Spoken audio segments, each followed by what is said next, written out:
Hey everybody, this is Jason Shadrick, And this is Nick Millivoy. and this is the 100 Guitarist podcast where we talk about the 100 guitar players that you need to know about.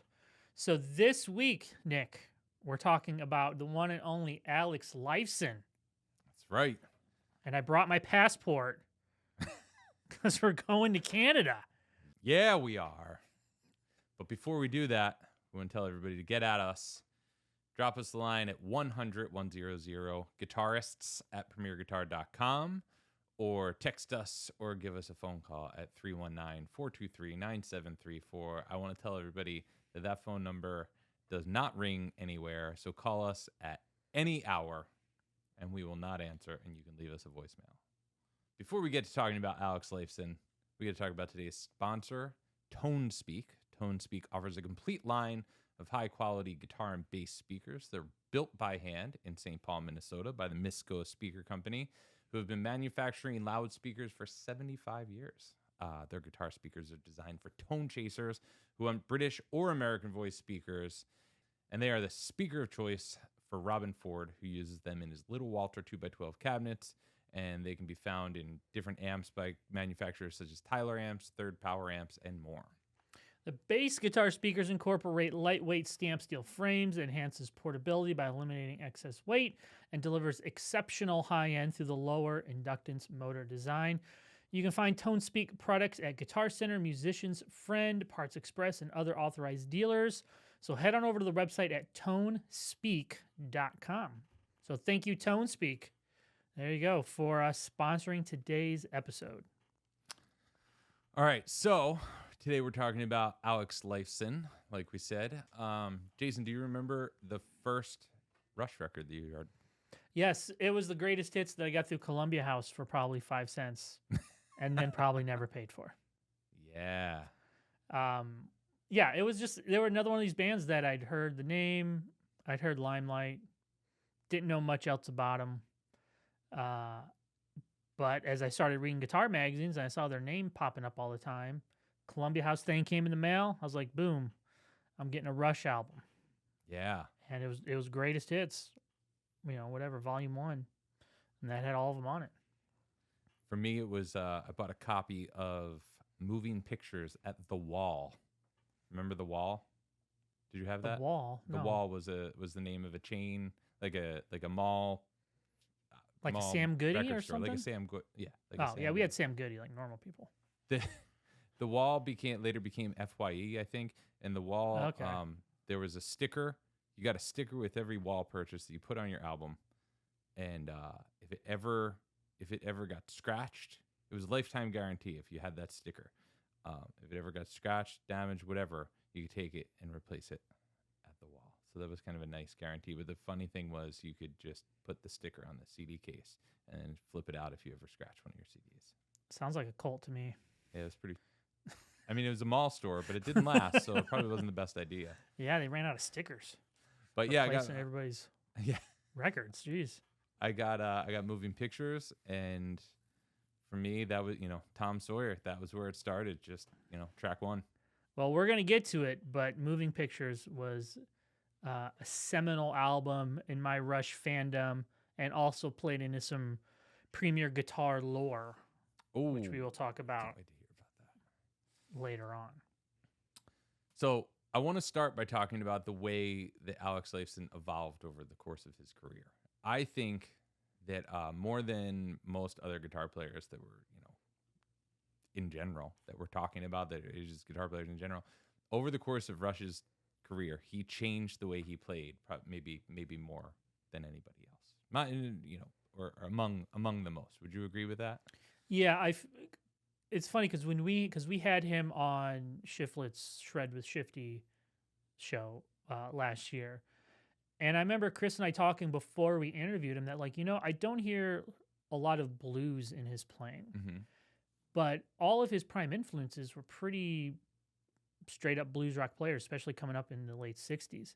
Yeah, and I definitely feel like the earlier part of his career, you could kind of hear it, but when they kind of got to their more progressive and commercially successful era, Moving Pictures and whatnot, that kind of went away a little bit, and it was more like he was creating these like soundscapes with his guitar parts. Yeah. They were just a three piece.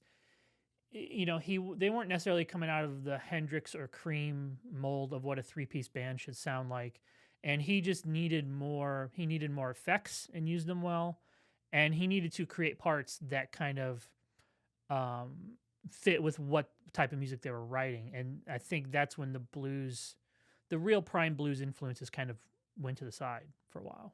Yeah, I would agree. Yeah. So it's interesting. Like Rush started right. Alex Lifeson first formed the band that would become Rush. Way back in 1968, he was a teenager at the time, and he's the only original member. If you think of it that way, I mean, really, it's like that wasn't Rush. That was some other band that he started as a teenager, but that evolved into Geddy Lee joined that band.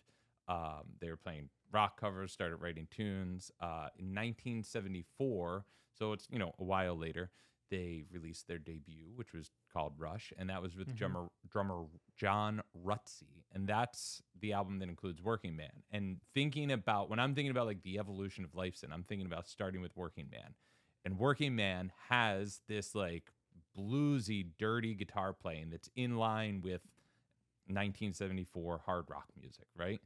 And by 1975, they record Fly By Night. That's when Neil Peart joins, and that's where they start to sound like Rush. Mm-hmm. Even though Working Man remained in their set list, for the rest of their career, it's like Working Man is like proto Rush in my mind. Like it doesn't sound like Rush. Working Man sounds like Rush because of Geddy's vocals to me. Yeah, that's it, right? Yeah. If you put Steven Tyler on that song, I'd be like, oh, cool, sounds like Aerosmith or whatever. Right. Like I'd be like, okay, sure. But if you were to do that with anything from Fly By Night onward, I'd be like, no, that musically is when Rush really formed, is after Neil joined the band. Neil joins the band, and I started thinking about what makes the Rush sound. So what are the main like tenets of the Rush sound? And Neil's sci-fi lyrics are totally a big part of that, of course. And that goes hand in hand with writing like prog epics, right? Mm-hmm. Like these multi-part prog epics. By the time they record 2112, the first side of 2112 is 20 minutes. Is a 20-minute and 34-second piece. Their tunes have like sick time changes, cool angular riffs, but you could say the same about like Yes or any number of prog band. You'd be talking about Gentle Giant or something. But the thing about Rush that's so distinct is their poppy hooks, right? Like, so you think about like Closer to the Heart is on Farewell to Kings, totally prog album, but Closer to the Heart is really catchy. Yeah. So it's like this. It's the ballad. It's combination. It's the one, yeah. It's the ballad that brought everybody into the tent. Yeah. And I think it's really easy to forget. Like when I started thinking about Rush, I started thinking about prog rock. But it's easy to forget how many like rock radio hits they had. Like, oh yeah, I mean, for being a prog band, they had a lot of radio hits. Yeah. And so I only got to see them once, and that was on the Moving Pictures. I mean, not the original Moving Pictures, the reunion. Where they play the album. Yeah. Like where they tore Celebration, anniversary. The celebration, the anniversary tour. And so they played, a bunch of tunes, and then they just played Moving Pictures front to back. And you're like, that album has some bangers. I mean, it was just hit after hit. And I feel like that's the album that the musicians, like, they're like, that's the one I want to see. Because there's some hits on it, there's some big riffs. And, I mean, obviously they're not touring anymore, but anybody who stood in that room with those three people while they bust into the opening riff to Tom Sawyer, they hit that, you're just like we felt like the whole arena was going to lift off. Oh, man. It was bananas. That's awesome. I saw them. It was the Vapor Trails tour. So that was like, 90s. I don't remember if the show that I saw was 2001 or 2002. Oh. But that was like when they came back after being away for a couple years. Yep. I mean, I remember I was a teenager at the time. I was in college, but I loved it. I don't remember too much specific about the show other than how many like middle-aged dudes, which is to say people our age now, were air drumming and Oh man, obviously knew all the parts. Like they Rush were hitting the notes while they were air drumming. Rush is an all-time air drumming band. Yeah. All time. Like I had these two friends. I used to work at these music camps before I started Premier Guitar. Terry Sirik and a drummer friend of mine who I can't remember his name off the top of my head, but they would sing drum fills back at each other. And one of them would sing a drum fill, and the other one would be like, "Oh, that's going into the chorus of Free Will," or whatever. Like they would know like the drum fills and be able to place them in the discography in the hits. And it was absolutely incredible to see that. But yeah, when you're at a Rush show and you see, you know, they're playing YYZ and you just see everybody's hands, Yeah, you know, that's just a supreme experice to be able to air drum along with Rush. Yeah. So like one of the points of this whole podcast, Nick, is if this podcast is their first exposure really to Rush, where would you point them to start? Because I have a controversial opinion on this. So for me, I mean, Moving Pictures, not just because that's where I started with Rush, but like, I think that's okay. So like, you know, as I was saying, I think that Alex Lifeson's playing evolved more than like, you know, most other guitar players over the course of his playing. I feel like that's where he sounds the way I think Alex Lifeson sounds. So it's like, even, you know, the 70s stuff, Free Will is amazing, but in Free Will, I'm thinking less about the guitar part than I'm thinking about like the whole. And we'll get to that because that is just a part of Rush, is you're not really, well, we'll come back to that. But for me, when I'm thinking about what Alex Lifeson sounds like, it's what he sounds like on Moving Pictures. Subdivisions are, you know, the next album gets away from that a bit and starts, you know, they just continue progressing with every album. How about you? Well, the easy answer is Moving Pictures. The slightly hotter take would be like, ooh, how about Presto or Roll the Bones? Right? Sure. No, sure. Not going with any of that. Here's what you need to do, I think. If you're new to Rush, you need to go find the documentary Beyond the Lighted Stage. Oh, sure. Because it gives so much context to their music. It tells about the lifelong friendship, the original drummer bringing Neil in, you know, how they would be matched up with these seemingly like mismatched opening acts.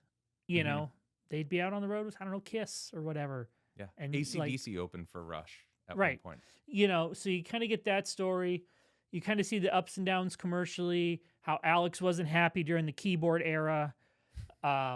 You know, all the tragedy that happened to Neil Peart's life, who my only connection with Neil is that he literally ran into me backstage, like ran me over, like almost knocked me down. He's a big guy, right? He's a big guy, almost knocked me down. It was all cool. I forgave him.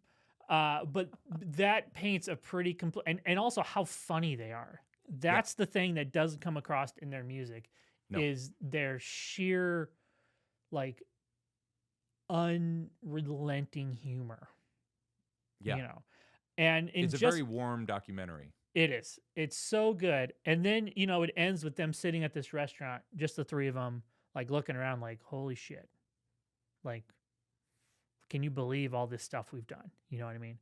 So like, I would watch that and to get an idea about everything. And then I'd start with 2112. Ooh, because if you can get through 2112, you can do anything. That is, I would agree with that. Feat. If you can get through 2112, I mean, the back cover of 2112, that's a classic with the kimonos, you know, like, yeah, there might be more of that coming later on by the time this episode is out. But 2112 is just like, there's long songs, there's intricate arrangements, you really, Temple of Syrinx. I mean, like to me, yeah, there's no hits, but I would also go for the 40th anniversary edition because then you get stuff like Overture with Dave Grohl and Taylor Hawkins. You get A Passage to Bangkok, Twilight Zone with Steven Wilson, Alice in Chains doing Tears, some live stuff. Like that to me is the one where you can like just get lost in the whole record. So that's where I would start. I'd go documentary, 2112, and then probably moving pictures and everything else.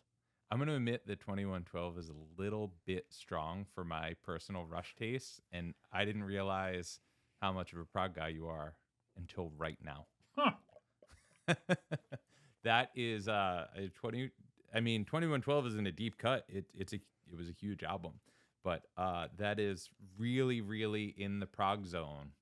Maybe a little bit deeper in more of the prog deep end than I'm willing to go, and you're there, man. Or I feel like if you don't have the heart for 2112, just looking at the track list might turn people off. Go with All the World's a Stage, which was the live album recorded on the 2112 tour, and it throws in your little nuggets, your Fly By Night, your Working Man, for the stuff for the fans who come in from the rock radio. Yeah. But that's more the true heads are like 2112, man. 2112. You can say 2112 to anybody and they'll be like, they'll just give you a nod. Like, those are the cats that are playing the air cats. drum, the accurate air drum solos. Or singing the drum fills. Come on. Golly. So I want to talk about for me, all right, already, I mean, this is case in point. We're making an episode about Lifeson, and we're talking more about the band than we are about Alex Lifeson's playing. And that's because Alex Lifeson's playing is like, it is essentially tied to the Rush sound, right?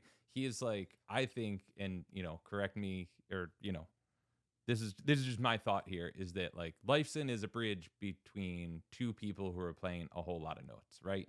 And not that Alex can't play a lot of notes or doesn't play a lot of notes sometimes, but it's like Geddy's super busy. His bass lines are super busy. And he's playing keyboards on one hand. He's playing bass on one hand, keyboards the other. Yeah, he's taking up so much space. And then Neil Peart is like the busiest drummer in the world, and that shit together, like both of those guys together are so awesome. But it's like Lifeson is bringing like sanity to this like prog mayhem and kind of pulling it all together and making it like he's often like putting the beat where it's supposed to go, and he's hitting the accents. And I think that for me, like moving pictures, for example, why I go there is because it's like, it's where he maybe like, or to me, I hear him like realizing his way to like take up space that he wants to take up and do all that stuff. With his sound, right? Like, so he's a lot like Andy Summers in that way, that he used his tone to take up space. Like once he found he was using modulation for a long time, but it's like technology caught up, and I feel like by moving pictures, that's where the sound lets Alex Lifeson like find his space within the band. Yeah. And like in the 70s, he's playing like more distorted, and probably still playing loud and big, but it's like once he got the cleaner sounds is where he started filling up more space between those guys and bridging that world. The thing is, it's like when I think of Alex's playing, I don't think of like licks like I do with almost every other great guitar player. Like there's some licks that Eric Johnson plays that if somebody were even to like half-ass play them, you'd be like, oh, that sounds like an Eric Johnson thing. Like with Alex, he had such a vibe and a sound to whatever era of Rush he was in that, I don't know, maybe this really came true when we did the episode of Shred the Shifty with him, because we did the Limelight solo. Mm-hmm. And again, I'm not like a Rush scholar, but he said in that interview that when they were working on the solo for Limelight, he played, I don't know, 3 or 4 takes of whatever. And then he split, and Geddy and the producer actually took and comped that solo together. So the solo that we know as Limelight was not played as that way in the studio, which I was like, oh, okay. So, but then he's also like kind of like, you know, cursed Getty, because then they would comp something together that would be like impossible, literally impossible to play, Right, and then because they're he's just got to play. you have to play it, right? But with that Limelight solo, it's so melodic, and it shows like his mastery of the whammy bar. It shows the harmonics that he likes to do with the Mhm. sustain, you know. Um these short little, because nothing in that solo is like fast technically, you know what I mean? But there are these little like triplety things, this rhythmic stuff that he does, because once it hits that solo, it's almost like it's a halftime feel, and everything kind of slows down, and then it kind of ramps up to the chorus again.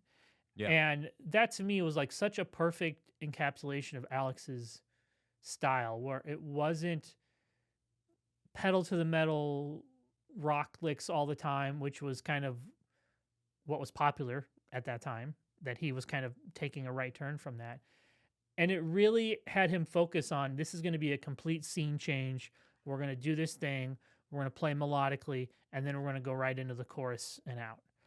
And so yeah, so that to me is like, when people ask me about Alex Lifeson, that to me is the one that I'm like, that really explains how he functioned within a trio without being Shreddy McGillicuddy. You know what I mean? Yeah. Yeah, because even while he's soloing, those guys are often playing so many notes. Did the So Shreddy he's like- McGillicuddy thing get you? Did you think about that and give you the giggles? Yeah. I do think that I agree that the Limelight solo is, for me, his best solo. I don't think about Lifeson as like his solos. I love his solos, but it's not where I feel like his signature lies.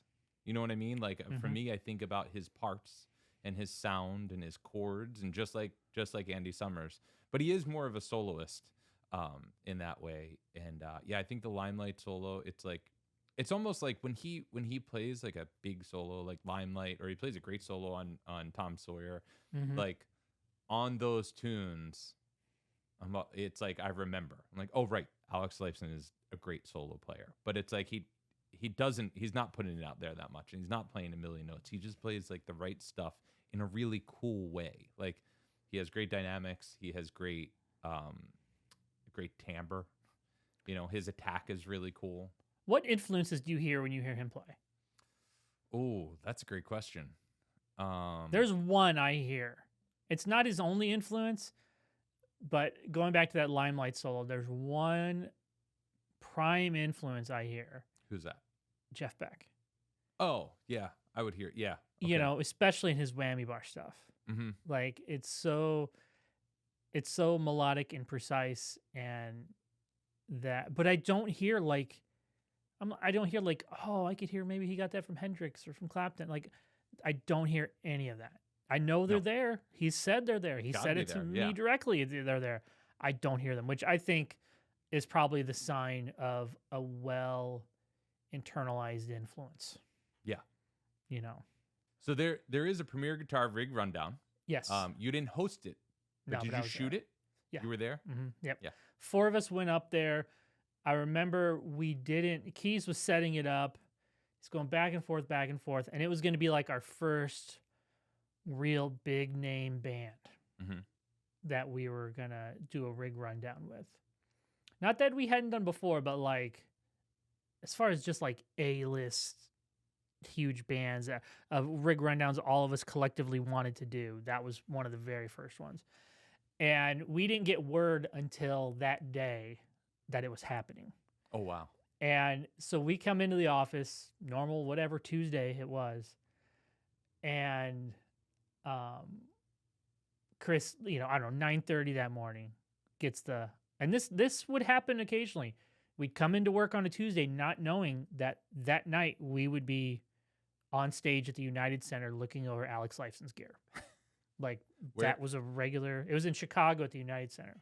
How far is that from you? About 4 hours. Oh, man. So the 4 of us, I would say probably about, I don't know, by the time 10:30, 11 o'clock rolled around, we're in the car, we're on our way. And yeah, and it was me, Keys, Rebecca, and Joe Coffey. And we walk in, the Night Center's basically empty. We're out by the soundboard, and we see the guys come up on stage, and we're just kind of waiting there until we get waved over. Scott Appleton was Alex's tech, who Scott is a rig rundown legend. This, I think, was the first one we've done with Scott. We've done. He's with Alex, and then he's in the Def Leppard rig rundowns because he was Phil Collins' tech, and now he's currently Dave Grohl's tech. Okay. And I remember seeing them on stage, and they start tearing into a song, and all you hear is drums because it was a silent stage. They had in-ears, I should say. They had in-ears, right?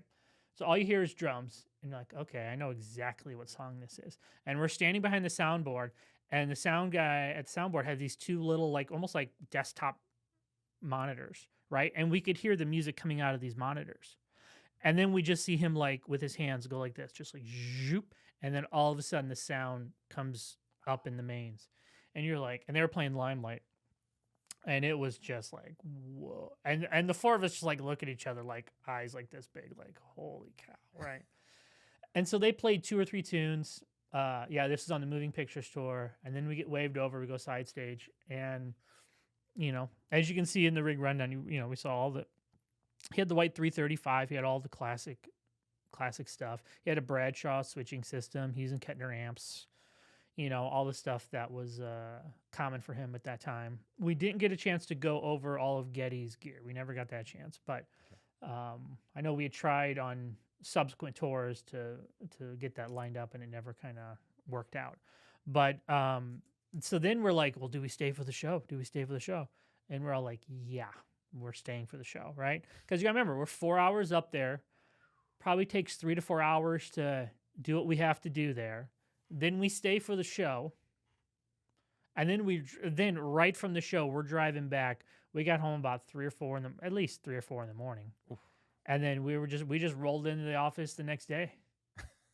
You Midwest folks are way more brave about your driving. We did that many times. Oh, man. When we were doing reg rundowns around here, but. That was an all-time. That was an all-time rig rundown. It was great. We never got to see. Alex wasn't in the rig rundown. Like I said, I nearly body slammed Neil backstage. But yeah, we got to hang backstage and see everybody, and then do it. But yeah, it was great. It was a real fun day. That's awesome. So we got some texts about Alex Lifeson that I want to jump to. Yes. And you know, just thinking about, you know, we put it out there, like what is special about Alex Lifeson's guitar playing? What do you think of when you think of Alex Lifeson's playing? And we got some supportive answers to stuff we've talked about here. Olivier wrote, Alex plays for the songs and uses completely different techniques and sounds. His solos are really a story within a story and are very different from one another. Absolutely. Couldn't agree more. Would agree. Yeah. Malice Cowboy writes, Alex Lifeson plays like no one else. The ability to keep that 3-piece sounding full with all the unique ways that he plays is amazing.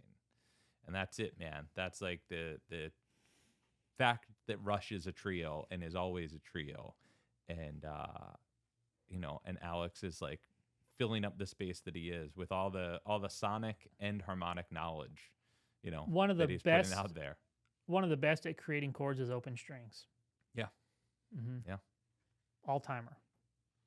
All right. Justin writes, the fact that Alex Lifeson could hold his own in a band with arguably the best drummer and best bassist on earth speaks for itself, but his rhythm playing is among the most inventive in the annals of rock, and his solos are wild, unpredictable, and perfect for the songs. He's wildly underrated, in my humble opinion.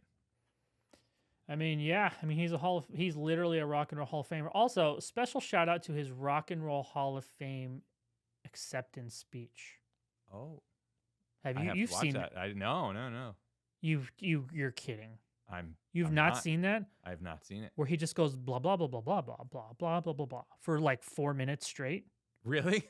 Oh yeah. Oh, he literally says blah blah blah. He does. Yeah. You have to see it.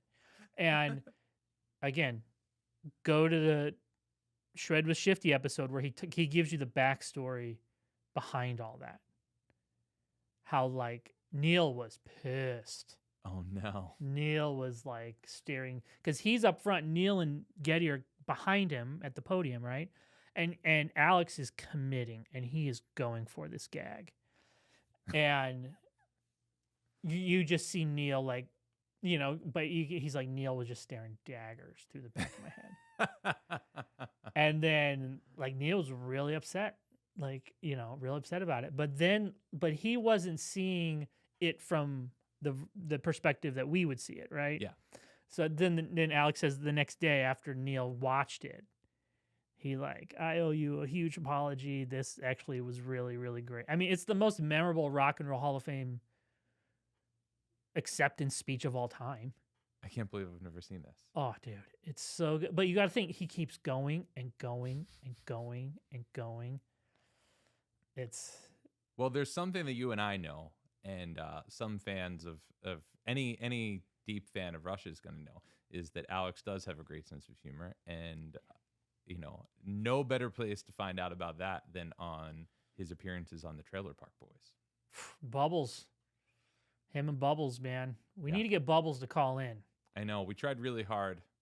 Bubbles from Trailer Park Boys once kidnapped Alex Lifeson. That's true. And Alex literally taught him how to play. What's the Is it Closer to the Heart? Close to the Heart, yes. Yeah. But don't worry, Bubbles. If you come through, we will make a point no matter what episode we're on. Yeah, if you ever want to call in, you just let us know and we'll make it happen. All right, the gear stuff. We're going to talk about this, which, Les Paul Floyd Rose. That's going to get you.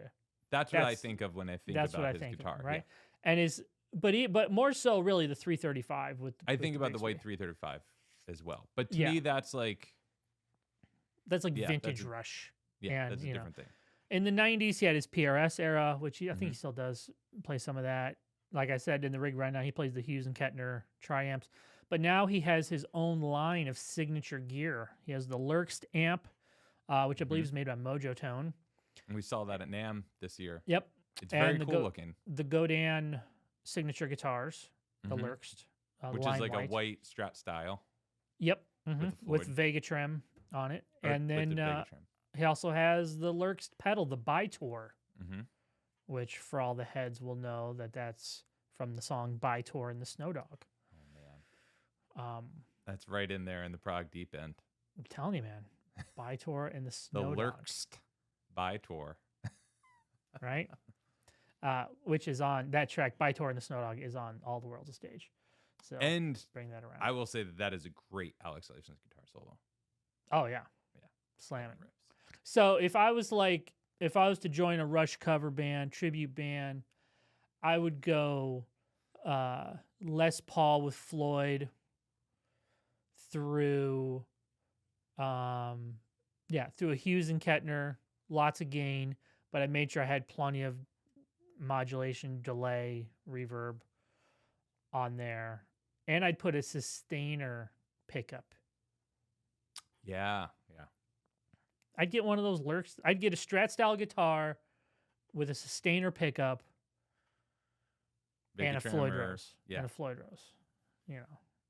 If I were joining a Rush cover band, I just want to make sure that I got to play the pedals, the Taurus pedals. What would be the name of your Rush tribute band? This would be a fun game to play with all these. Oh. You're coming up with a Rush tribute band, and they're like, "Cool, we got we have all the people in place. We're gonna go. We have this book. What's gonna be the name of the band?" I'm thinking. I'm running through lyrics. This is gonna take. You could go King's Farewell. Right. I could see it being Roll the Bones. I think I'd go for Red Barchetta. Red Barchetta would be good. Red Barchetta is the song that I thought was like the nerdiest when I first heard it, and made the biggest turnaround. And now I love Red Barchetta. I'm gonna leave you with two of them. One you can call the Working Men, right? Or you could call the Tom Sawyers. Well, none of those are good. None of those names are good.